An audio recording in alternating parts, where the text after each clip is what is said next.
Commerce Secretary Howard Lutnick has disbanded 3 Census Bureau external advisory groups.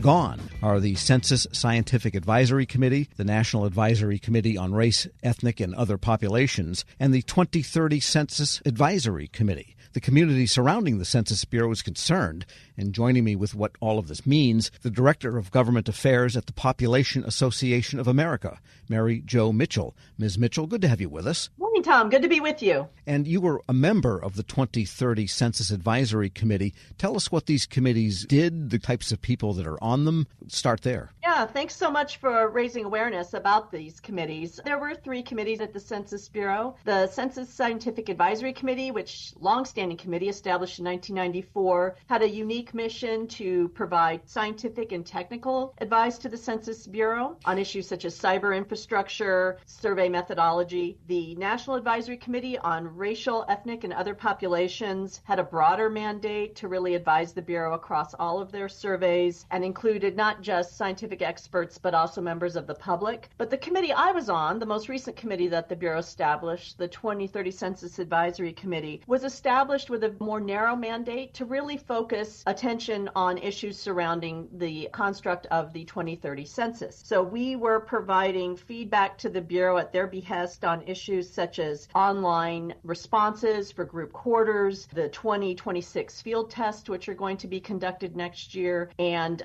virtual field operations. They were really rethinking ways in which they might structure the offices that are open nationwide when they conduct the decennial census. Right, and what you say then implies something that, having been around Washington as you have for several censuses now, we are close in an operational sense to 2030, aren't we? Very close. 5 years out, and the ramp up, both in terms of preparations and funding, really began in earnest a couple of years ago. But we've got a big test ahead of us next year, and the success of 2030 hinges really on the outcome of that test. So we were doing important work, we felt, and so did the Bureau, to help them prepare for that. And Howard Lutnick, the Commerce Secretary, said, well, the committee's roles had been fulfilled. He didn't say they're not needed anymore. That seemed kind of strange language. What do you make of that?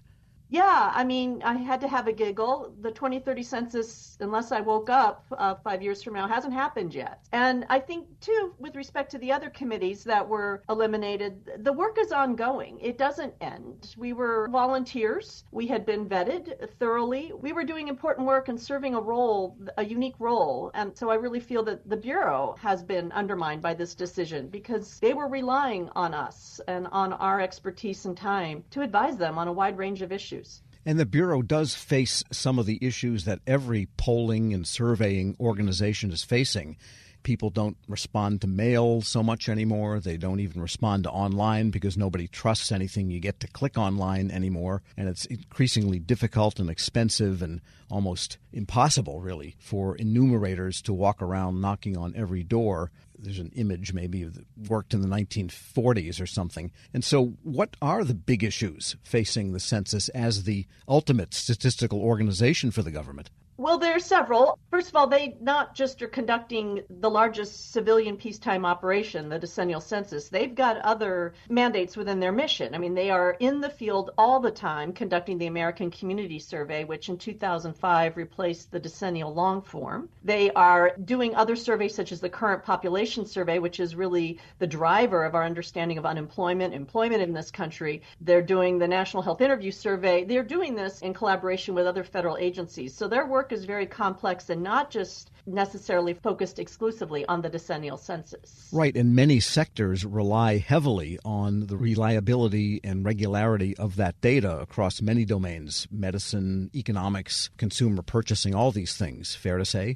Oh, yes, definitely. The ACS combined with the decennial census is what informs over $1.5 trillion in annual federal spending and is used by businesses to determine where they're going to build factories, how to understand characteristics of workforces, childcare providers, medical providers, as you noted, scientists who I represent. These are foundational data across all industries and data user communities. We're speaking with Mary Jo Mitchell. She's Director of Government Affairs at the Population Association of America, and you have a project there called the Census Project. Tell us about that and what the aims there are. The Census Project is a separate organization that I co-lead. It's a coalition of 800 plus national, state, and local organizations representing census stakeholders and data users from the public, private, and nonprofit and scientific sectors.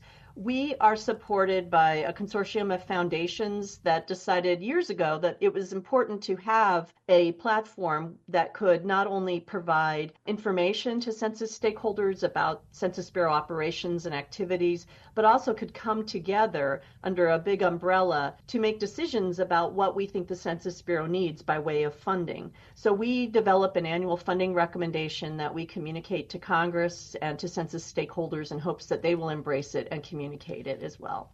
All right. And the issues connected to the Census Bureau, the lack of maybe external and objective, we hope, advice to them, the falling survey results, the difficulty of getting data in the world the way it is, points to the larger issue of the statistical infrastructure of the United States government generally. And I know you've thought about that. And what's your assessment of where things are headed? We're very concerned. We've been concerned for years, as have colleagues of mine representing other scientific research and statistical organizations, because we've seen, as you noted, Tom, declines in budgets for these agencies, declines in response rates, stagnant sample sizes, workforce challenges that these agencies have been facing with retirements, the inability to sort of innovate and expand surveys and their core missions. So we've taken on new urgency, even just since the end of January, where we saw, for example, data being pulled from federal sites. We saw whole websites going down. That's something I never thought in my career I would ever see. These are public goods. These data were paid for by the taxpayers. We expect, just as we do when we turn on the tap to get water, we expect when we go to a federal agency's website to be able to access data, and we saw that occur. Many of these data products and data have been restored as a result of legal challenges, but we're still seeing that some data variables are missing and data documentation that's necessary to make sense of these data are missing. So this is undermining trust in the federal statistical system. And when you undermine trust, you've got an existential threat then that you've got to contend with. That's on our minds, as well as worrying about the fate, quite frankly, of some statistical agencies. I mean, essentially, the National Center for Education Statistics has been shut down. And I represent scientists, and I've been hearing from scientists whose graduate students are unable to get simple administrative requests approved to access data in order to do their dissertations right now. These are problems I never thought we would be talking about vis-a-vis threats to the Federal Statistical Agency, and yet we are. And yet we haven't even seen the President's fiscal year 2026 budget released yet, and I don't know what that will include. Yes, Washington, I think, is holding its collective breath. Although I guess outside of Washington, they say the swamp is holding its collective breath. I guess it depends on your point of view. With respect to the statistics and the gathering, and I think of places like the Bureau of Labor Statistics, which has been an essential source for business planning and analysis for decades, just rates of return of surveys are going down. New methodologies are always being developed to get that data. What's your feeling? I guess we're getting a little off topic, but it came to my mind. Does artificial intelligence have any role in the future of data gathering? I'm worried that it could produce nonsense that looks like good data. You're absolutely right. And the population scientists I represent, demographers, economists, sociologists, these are folks who you need to bring to the table in order to make sense of AI. AI is certainly an important tool, but you still need the experts who can help, I think, construct the best ways to use AI so that you aren't getting nonsense data, as you say. So people are thinking about this idea. It comes up and gets swatted away every year of extrapolation in connection with the decennial count, because I think you have to count every nose. Is that getting to be kind of an anachronism of the 21st century to count every nose? Is there thought that extrapolation could be used in an equitable manner? I haven't heard it in the context of AI. Certainly, there's been a lot of attention paid to the potential use of administrative records for being able to count non-responsive households. There are only so many times you can go back to a household to try to knock on the door and follow up with them. And Congress had its way. They tried to do last year.